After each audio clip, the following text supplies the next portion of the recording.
ഓം നമോ ഭഗവതേ സായീശ്വരായ. ശ്രീ സത്യസായി ഭാഗവതം. ശ്രീ സത്യസായി അവതാര പ്രവചനം. മഹാജ്ഞാനിയായിരുന്ന നിസർഗദത്ത് മഹാരാജന്റെ ശിഷ്യൻ ഗുരുവിനോട് ചോദിച്ചു, സത്യസായി ബാബ ആരാണ്? സായിബാബ തന്നെപ്പറ്റി സ്വയം എന്താണ് പറഞ്ഞിട്ടുള്ളത്? ഗുരു തിരിച്ചു ചോദിച്ചു. ഷിർദി ബാബയുടെ പുനരവതാരമാണെന്ന്. ഗുരുനാഥൻ പറഞ്ഞു, ഷിർദി ബാബ 1918 ശരീരം ത്യജിച്ചു. 1926 സത്യസായി ശരീരം സ്വീകരിച്ചു. 1918 മുതൽ 1926 വരെ 8 വർഷം സായിബാബ എന്തായിരുന്നുവോ അതാണ് യഥാർത്ഥ സായിബാബ. ശിഷ്യന് ഒന്നും മനസ്സിലായില്ല. നിസർഗദത്ത് മഹാരാജ് തുടർന്നു, സത്യസായി പരിപൂർണ ബ്രഹ്മമാണ്. അത് കേട്ട് ശിഷ്യന് സന്തോഷം. ഗുരു തിരക്കി, ബാബയെക്കുറിച്ച് നീ എന്തു മനസ്സിലാക്കി? ഒന്നും മനസ്സിലായില്ലെന്ന് ശിഷ്യന്റെ മുഖം വിളിച്ചോതി. അതുതന്നെയാണ് സായിബാബ. നമുക്ക് സായിബാബയെ വിവരിക്കാനാവില്ല. വെറുതെ ആകാംക്ഷ കാണിച്ചിട്ടോ വീൺ വാക്കുകൾ പറഞ്ഞിട്ടോ സത്യം വെളിപ്പെടുകയുമില്ല. നീ നിന്നെ സ്വയം അറിയൂ, അപ്പോൾ സത്യസായിബാബ ആരെന്ന് നിനക്കു മനസ്സിലാകും. ഗുരു അരുളി. ഷിർദി സായി നട്ടുവളർത്തിയ ആധ്യാത്മിക വടവൃക്ഷം വളർന്ന് തണൽ വിരിക്കാൻ തുടങ്ങുമ്പോൾ കാലം അടുത്ത രംഗത്തിനുള്ള സംവിധാനങ്ങൾ ഒരുക്കുകയായിരുന്നു. ഷിർദി സായിയുടെ ശരീരത്യാഗത്തിന് ശേഷമുള്ള 8 വർഷം സത്യസായി ബാബയിലേക്കുള്ള യാത്രയായിരുന്നു. ദേശവും കാലവും അതിന് സജ്ജമായിക്കൊണ്ടിരുന്നു. തൻ്റെ ദൗത്യം തുടരാനായി സായിനാഥൻ തിരഞ്ഞെടുത്തത് അക്കാലത്തെ മദുരാശി ഭരണത്തിന് കീഴിലുള്ള ആന്ധ്രാപ്രദേശിലെ ഗൊല്ലപ്പള്ളി ഗ്രാമവും. ഗൊല്ലപ്പള്ളി എന്നാൽ ഗോപവാടം എന്നർത്ഥം. ഗോപകുമാരൻ്റെ ലീലകളും പാടി ഗോക്കളെ പരിപാലിച്ച് ശാന്തമായ ജീവിതം നയിച്ചു പോന്ന ഒരു ഗ്രാമം. നിഷ്കളങ്കരായ ഗ്രാമീണർ, സമൃദ്ധമായ പുൽമേടുകൾ, നിറഞ്ഞൊഴുകുന്ന ചിത്രാവതി നദി. ഈ സമൃദ്ധിയെ, ശാന്തതയെ ഭഞ്ജിച്ച ഒരു സംഭവം ഗ്രാമത്തിലുണ്ടായി. ഒരിക്കൽ ഒരു ഗോപാലൻ തൻ്റെ പശുക്കിടാവിൻ്റെ നിറഞ്ഞിരുന്ന അകിട് വറ്റിക്കിടക്കുന്നതായി കണ്ടു. പല ദിവസവും ഇത് ആവർത്തിച്ചപ്പോൾ ആ പാൽക്കള്ളനെ പിടികൂടാൻ അയാൾ തീരുമാനിച്ചു.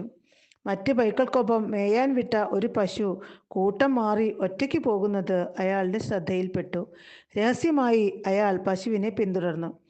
മൺപുറ്റുകളുള്ള വിജനമായൊരു ദിക്കിലെത്തി പശു നിന്നു. ഏതാനും നിമിഷം കഴിഞ്ഞപ്പോൾ ഒരു സർപ്പം പശുവിൻ്റെ സമീപത്തേക്ക് ചെല്ലുന്നതും അതിൻ്റെ പിൻകാലുകളിലൂടെ ഇഴഞ്ഞു കയറി പാൽ കുടിക്കുന്നതും കണ്ട് അയാൾ അന്തം വിട്ടുപോയി. പശു ശാന്തമായി നിൽക്കുന്നു. അത്യത്ഭുതകരമായ രംഗം. പക്ഷേ ഗോപാലന് അത് കണ്ടപ്പോൾ കോപം ഇരച്ചു കയറി. അയാൾ വലിയൊരു കല്ലെടുത്ത് സർപ്പത്തെ എറിഞ്ഞു. ലക്ഷ്യം പിഴച്ചില്ല. പിടഞ്ഞു വീണ് മരിക്കാൻ തുടങ്ങവേ സർപ്പം ശപിച്ചു, ഈ ഗ്രാമത്തിൽ ഐശ്വര്യമില്ലാതാകട്ടെ. ആ ഗോപാലൻ സർപ്പത്തെ എറിഞ്ഞുവെന്ന് വിശ്വസിക്കപ്പെടുന്ന ശിലാഖണ്ഡം ഇന്നും അവിടെ കാണാം. ഒരിക്കൽ സത്യസായി ബാബ ആ ശില വൃത്തിയാക്കാനും ചന്ദനം പൂശാനും പറഞ്ഞു. അപ്പോൾ അതിൽ വേണുവുമായി ഗോവിന്മേതെ ചാഞ്ഞു നിൽക്കുന്ന ഗോപാലകൃഷ്ണൻ തെളിഞ്ഞു. ശിലയിൽ സ്വാമിയുടെ തൃക്കരം സ്പർശിച്ചതോടെ ഗ്രാമത്തിലെ ദുരിതങ്ങൾ കുറയാൻ തുടങ്ങിയത് പിൽക്കാല അനുഭവം. ക്ലേശങ്ങളും ദുരിതങ്ങളും അകലാനായി ഗ്രാമീണർ ഇന്നും ആ ശിലയെ പൂജിക്കുന്നു. സർപ്പശാപം ഗൊല്ലപ്പള്ളി ഗ്രാമത്തെ തളർത്തി. പച്ചപ്പുൽ പരവതാനി വിരിച്ചിട്ടിരുന്ന കുന്നുകൾ മൊട്ടക്കുന്നുകളായി മാറി. വൃക്ഷങ്ങൾ ഉണങ്ങി പ്രേതം കണക്കെ നിന്നു. അതോടൊപ്പം നിരവധി മൺപുറ്റുകൾ മുളച്ചു വരാനും തുടങ്ങി. അങ്ങനെ ഗൊല്ലപ്പള്ളി പുട്ടപ്രത്തിയായി. പുട്ടവർദ്ധിനി, അതായത് പുറ്റുകൾ വർദ്ധിച്ച സ്ഥലം എന്നർത്ഥം. നാഗങ്ങളില്ലാത്ത ദിക്കില്ല. ഗ്രാമം ദാരിദ്ര്യം അനുഭവിച്ചറിഞ്ഞു. രോഗങ്ങളും ബാലമരണങ്ങളും നടമാടി. നാഗങ്ങൾ പുട്ടവർത്തിയിലെ യമദൂതരായി തീർന്നു. ഒരു ദുഷ്കർമ്മത്തിൻ്റെ അനന്തരഫലം ഗ്രാമത്തെ ആകെ ഗ്രസിച്ചു. ഭഗവാൻ ബാബ തൻ്റെ ദൗത്യത്തിനായി തിരഞ്ഞെടുത്ത ഈ സ്ഥലം ശുദ്ധീകരിക്കാനായി ആദ്യമെത്തിയത് വെങ്കാവധൂതൻ എന്ന സിദ്ധപുരുഷൻ. അവധൂത വൃത്തിയിലായിരുന്നു അദ്ദേഹം. ആ അക്ഷരത്തിൽ വാ വരേണ്യം ശ്രേഷ്ഠം ദൂത, ദൂത സംസാര ബന്ധനാഥ്, മായാപ്രപഞ്ചത്തെ ജയിച്ചവൻ, അതായത് സമസ്തവും ഭഗവത്മയമെന്ന അനുഭൂതി നേടിയയാൾ അവധൂതൻ. കുളിർമഴ പോലെ വെങ്കാവധൂതൻ ആ ഗ്രാമത്തിൽ പെയ്തിറങ്ങി. അദ്ദേഹത്തിന്റെ മനസ്സിൽ ഭഗവത് സങ്കല്പം പ്രതിഫലിച്ചു. ലോകരക്ഷയ്ക്കായി പരമ്പൊരുൾ വീണ്ടും മാനവരൂപം സ്വീകരിക്കാൻ പോകുന്ന വിവരം വെങ്കാവധൂതന്റെ ജ്ഞാനദൃഷ്ടിക്ക് ഗോചരമായി. തനിക്ക് ഭഗവത് കൃപയാൽ വെളിപ്പെട്ട സത്യം ഗ്രാമവാസികളെ അറിയിക്കണം. അതിനുവേണ്ടിയാണ് വെങ്കാവധൂതൻ പർത്തിയിൽ തങ്ങുന്നത് തന്നെ. ഒടുവിൽ ആ ദിവ്യരഹസ്യം സ്വീകരിക്കാൻ യോഗ്യനായ ഒരാളെ വെങ്കാവധൂതന്റെ തപോമിഴികൾ കണ്ടെത്തി. കൊണ്ടമ്മ രാജു, ഭഗവാൻ സത്യസായി ബാബയുടെ മുത്തച്ഛനാകാൻ ഭാഗ്യം സിദ്ധിച്ച പുണ്യാത്മാവ്. പുട്ടപർത്തിയിലെ നിഷ്കളങ്കനായ ആദർശശീലനായ ഒരു സാധാരണക്കാരനാണ് കൊണ്ടമ്മ രാജു. രാമലീലകൾ പാടി കീർത്തിക്കുന്നതിൽ ആനന്ദം കാണുന്ന പുണ്യാത്മാവ്.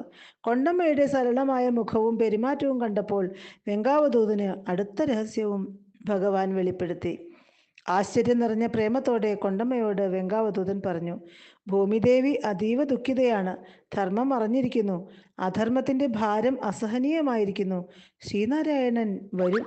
ഈ ഗ്രാമത്തിൽ അവിടുന്ന് ലീലകളാടും. ആ സച്ചിദാനന്ദത്തെ താലോലിക്കാനും ആനന്ദിക്കാനും നിനക്ക് യോഗമുണ്ട്. നിന്റെ ഗൃഹത്തിൽ അത് സംഭവിക്കും. ഇത് പറയുമ്പോൾ വെങ്കാവധൂതന്റെ തൊണ്ടയിടറി, നേത്രങ്ങളിൽ ആനന്ദബിന്ദുക്കൾ നിറഞ്ഞു. ആ സദ്വാർത്ത കൊണ്ടമരാജു ഉൾപ്പുളകത്തോടെ കേട്ടു. ഉടൽ വിറപൂണ്ടു, ആനന്ദാശ്രുക്കൾ ഒഴുകി, ആഹ്ലാദത്തിര ഉള്ളിൽ ഇരമ്പിയടിച്ചു. പക്ഷേ ഒന്നും മിണ്ടാനായില്ല. നടന്നു നീങ്ങുന്ന വെങ്കാവധൂതനെ നോക്കിക്കൊണ്ടു നിന്നപ്പോൾ കൊണ്ടമ്മയുടെ മനം മന്ത്രിച്ചു. സത്യമോ? അത് സംഭവിക്കുമോ? എൻ്റെ കൊച്ചു വീട്ടിൽ ജഗദീശ്വരൻ അവതരിക്കുമെന്നോ? ബുദ്ധിയും മനസ്സും അത് സ്വീകരിക്കാൻ മടിച്ചു. പക്ഷേ ഹൃദയം വെങ്കാവധൂതന്റെ വാക്കുകൾ സ്വീകരിച്ചു. ആ മഹായോഗി എന്തിനു പാഴ്വാക്ക് പറയണം? അദ്ദേഹത്തിന് തന്നിൽ നിന്നും ഒന്നും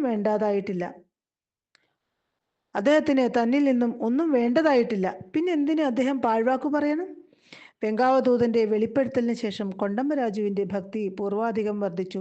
സദാ ഈശ്വര ചിന്തയിലാണ്ടു ആ ഗ്രാമീണന്റെ മനം. ഒരിക്കൽ ഹരികഥ പറഞ്ഞു കഴിഞ്ഞ് വീട്ടിലെത്തി മയങ്ങവേ കൊണ്ടമ്മരാജുവിന് ദിവ്യദർശനം പോലൊരു സ്വപ്നമുണ്ടായി. സ്വപ്നം ഇങ്ങനെയായിരുന്നു.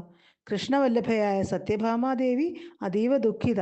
ഭഗവാനെ കാണാതെ ദുഃഖിച്ചിരിക്കുന്ന ദേവി കൊണ്ടമ്മയോട് പറഞ്ഞു, ഭഗവാൻ വരും വരെ എനിക്കിരിക്കാൻ ഒരിടം തരൂ.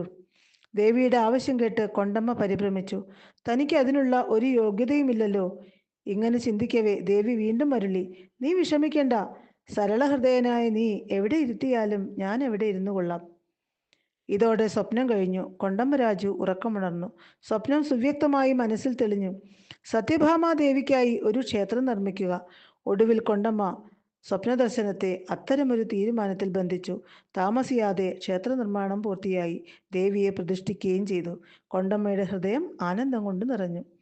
കൊണ്ടമ്മയ്ക്ക് 2 മക്കൾ, പെദ്ദ വെങ്കപ്പരാജു, ചിന്ന വെങ്കപ്പരാജു. തൻ്റെ ഗുരുനാഥനായ വെങ്കാവധൂതന്റെ സ്മരണയ്ക്കായി അദ്ദേഹം മക്കൾക്ക് അങ്ങനെ പേരിട്ടു. പിതാവിൻ്റെ സരളതയും ഭക്തിയും മക്കൾക്കും ലഭിച്ചിരുന്നു. ഒരിക്കൽ കോളമിഗുണ്ടല എന്ന ഗ്രാമത്തിലേക്ക് കൊണ്ടമരാജു മൂത്ത മകനുമായി യാത്രയായി. അവിടെ അകന്ന ഒരു ബന്ധു സുബ്ബരാജു താമസിക്കുന്നുണ്ട്. കണ്ടിട്ട് ഏറെ കാലമായി. മാത്രമല്ല ആ ഗ്രാമം കവർച്ചക്കാരുടെ വിഹാര കേന്ദ്രം. കുറച്ചു ദിവസം മുമ്പ് അവിടെ 6-7 പേർ അരുങ്കൊല ചെയ്യപ്പെട്ടതും കേട്ടു. ആ ദുരിതഭൂമിയിൽ നിന്നും തൻ്റെ ബന്ധുക്കളെ ഗ്രാമത്തിലേക്ക് കൂട്ടിക്കൊണ്ടു പോരണം. ഇതൊക്കെ ഉദ്ദേശിച്ചായിരുന്നു യാത്ര. കോളമിഗുണ്ടലിലെത്തിയ കൊണ്ടമ്മ സുബ്ബരാജുവിനോട് എല്ലാം തുറന്നു പറഞ്ഞു. അദ്ദേഹത്തിന് ഗ്രാമം വിടാൻ സമ്മതം. പക്ഷേ മൂത്ത മകൾ നാമഗിരി അമ്മയുടെ കാര്യമാണ് പ്രശ്നം. കുട്ടി വളർന്നു വരുന്നു. എത്രയോ വഴിപാടുകൾ നേർന്ന് ഈശ്വരൻ കനിഞ്ഞു നൽകിയതാണ് ആ പെൺകുട്ടിയെ. നാടും വീടും വിറ്റ് മറ്റൊരിടത്ത് താമസമാക്കിയാൽ കുട്ടിയുടെ വിവാഹത്തെ ബാധിക്കുമോ എന്ന ശങ്ക കൊണ്ടമ്മയ്ക്ക് സുബ്ബരാജുവിൻ്റെ മനോഗതി മനസ്സിലായി. അദ്ദേഹം തുറന്നു പറഞ്ഞു, മകളുടെ കാര്യം ഓർത്ത് വിഷമിക്കേണ്ട. താങ്കൾക്ക് സമ്മതമെങ്കിൽ എൻ്റെ മൂത്ത മകൻ അങ്ങയുടെ മകളെ വിവാഹം കഴിക്കും. സുബ്ബരാജു കൊണ്ടമ്മയുടെ കൈപിടിച്ച് വാചാലമായ മൗനത്തോടെ തൻ്റെ സന്തോഷവും സമ്മതവും അറിയിച്ചു. ഓം തത്സത്.